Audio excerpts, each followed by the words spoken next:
Hi friends, ಎಲ್ಲರಿಗೂ ನಮಸ್ಕಾರ. Welcome back to my channel beginners kitchen. ಯಾರೆಲ್ಲ ನನ್ನ ಚಾನಲ್ಗೆ ಸಬ್ಸ್ಕ್ರೈಬ್ ಆಗಿಲ್ಲ ಬೇಗ ಸಬ್ಸ್ಕ್ರೈಬ್ ಆಗಿ ಪಕ್ಕದಲ್ಲಿರೋ ಬೆಲ್ ಐಕನ್ನ ಕ್ಲಿಕ್ ಮಾಡಿ. ಇವತ್ತು ಇನ್ನೊಂದು ಹೊಸ ರೆಸಿಪಿನ ತೊಗೊಂಡು ಬಂದಿದ್ದೀನಿ. ಏನು ಅಂತಂದರೆ ಗೋಧಿ ದೋಸೆ. ಇದು ತುಂಬ ಗರಿಯಾಗಿರುತ್ತೆ, ತುಂಬ ಟೇಸ್ಟಿಯಾಗಿರುತ್ತೆ, ಹೆಲ್ದಿ ಕೂಡ. ಸೊ ಇದನ್ನ ಮಾಡೋದು ಹೇಗೆ ಅಂತ 2 ಮಿನಿಟ್ಸಲ್ಲಿ ತೋರಿಸ್ತೀನಿ, ಬನ್ನಿ. ಫಸ್ಟ್ ಒಂದು 4 ಹಿಡಿ ಗೋಧಿ ಹಿಟ್ಟನ್ನ ತೊಗೊಂಡಿದ್ದೀವಿ. ನಾವು 4 ಜನಕ್ಕೆ ಆಗೋಷ್ಟು ದೋಸೆ ಮಾಡ್ಕೊತಾ ಇದ್ದೀವಿ. ಆಮೇಲೆ ಒಂದು ಸ್ವಲ್ಪ ಉಪ್ಪನ್ನ ಹಾಕಿಬಿಟ್ಟು ಆಮೇಲೆ ಒಂದು ಸ್ವಲ್ಪ ಸೋಡಾನ ಆ್ಯಡ್ ಮಾಡಿ ಇದನ್ನ ನೀಟಾಗಿ ಮಿಕ್ಸ್ ಮಾಡಬೇಕು. ಫಸ್ಟು ಉಪ್ಪು ಮತ್ತು ಗೋಧಿ ಹಿಟ್ಟೆಲ್ಲ ಮಿಕ್ಸ್ ಆಗಬೇಕು. ಇವಾಗ ಒಂದು ಸ್ವಲ್ಪ ನೀರನ್ನ ಆ್ಯಡ್ ಮಾಡಿಕೊಂಡು ದೋಸೆ ಹಿಟ್ಟಿನ ಅದಕ್ಕೆ ಇದನ್ನ ನೀಟಾಗಿ ಕಲಿಸ್ಕೊಳ್ಳಿ. ಗಂಟೆಲ್ಲ ಏನೂ ಇರಬಾರ್ದು. ಇದೆಲ್ಲ ನೀಟಾಗಿ ಕಲಿಸ್ಕೊಂಡ್ಮೇಲೆ ನೋಡಿ ಈ ಕನ್ಸಿಸ್ಟೆನ್ಸಿಲಿ ಈ ಥರ ಬರುತ್ತೆ. ಇವಾಗ ಇದನ್ನ ಸ್ವಲ್ಪ ಹೊತ್ತು ನೆನೆಯೋಕ್ಕೆ ಬಿಡಬೇಕು. ಈಗ ಇದು ನೀಟಾಗಿ ನೆಂದಿದೆ, ಒಂದು ಸ್ವಲ್ಪ ನೀರೆಲ್ಲ ಬಿಟ್ಕೊಂಡಿದೆ. ಇವಾಗ ನಾವು ತರಕಾರಿಗಳನ್ನ ಆ್ಯಡ್ ಮಾಡ್ಕೊಳ್ಳೋಣ.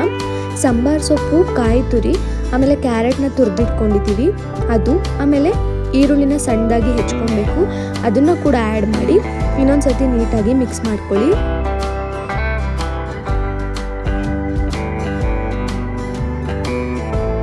ಇದೆಲ್ಲ ಮಿಕ್ಸ್ ಆದಮೇಲೆ ಇವಾಗ ಒಂದು 2 ಮಿನಿಟ್ಸಲ್ಲಿ ಕಾಯಿ ಚಟ್ನಿನ ಮಾಡ್ಕೊಂಡು ಬರೋಣ.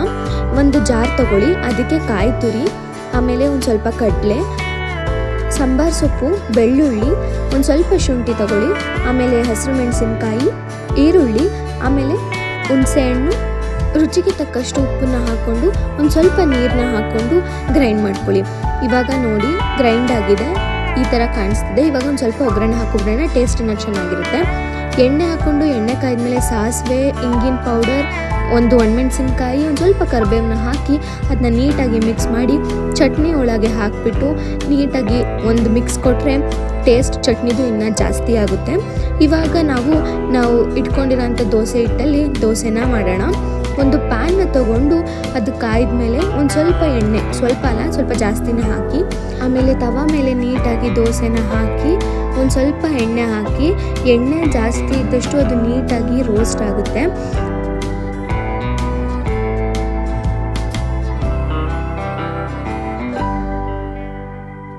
ಇವಾಗ ಇದು 2 ಕಡೆನೂ ನೀಟಾಗಿ ಬೆಂದಿದೆ, ನೋಡ್ತಾ ಇದ್ದೀರಾ ಅಲ್ವಾ.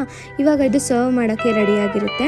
ನೀವು ಖಂಡಿತವಾಗ್ಲೂ ಮನೇಲಿ ಇದನ್ನೆಲ್ಲ ಟ್ರೈ ಮಾಡಿ, ಸಖತ್ ಸಾಫ್ಟಾಗಿರುತ್ತೆ, ಆಮೇಲೆ ಟೇಸ್ಟಿಯಾಗಿರುತ್ತೆ ಮತ್ತು 2 ಮಿನಿಟ್ಸಲ್ಲಿ ಕೂಡ ರೆಡಿ ಆಗುತ್ತೆ.